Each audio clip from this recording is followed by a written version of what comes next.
New details on the Syracuse City Ballet dancers that were fired late last month. They're putting on their own holiday performance at the Palace Theater on December 19th.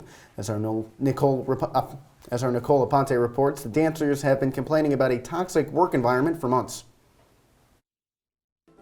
This handful of former Syracuse City Ballet dancers are putting on their own production after going on strike and then getting fired late last month. It was a hard season last year in terms of everyone just feeling like really left alone. We weren't like creating, I felt, an atmosphere that I felt free to communicate.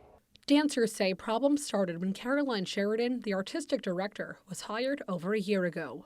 They say she even yelled at a 15-year-old. It was where we drew the line, because we can handle a lot as adults, but kids shouldn't have to feel like that. Claire Solis, a 5-year veteran of the company, says the board of directors didn't listen to the dancers' concerns. You give so much of yourself to this art form in this company for people to really take advantage of that and just blatantly not hear you and then immediately replace you. The Syracuse City Ballet says these dancers were on an unlawful strike before they got fired, saying they only wanted artistic change. But these dancers here say that's not the case.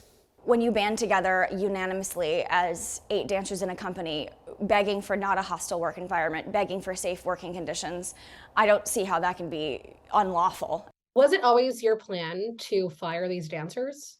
Absolutely not. Melissa Minjedez is the executive director of the Syracuse City Ballet. The dancers sign a contract every year with the company. So in February of last year, they would have signed the contract for this year, in which they felt it was a breach of contract. She wished she had known about the problems beforehand. Complaint that was filed on November 10th. So it was one dancer. These dancers were ready to show the community that getting let go from their jobs didn't stop their love for ballet. We're fighting for, an equitable place to dance for us and for youths that want to go into this field. I really feel reconnected with who I am as a dancer and who I am as a person. In Syracuse, Nicole Aponte, CitrusTV News.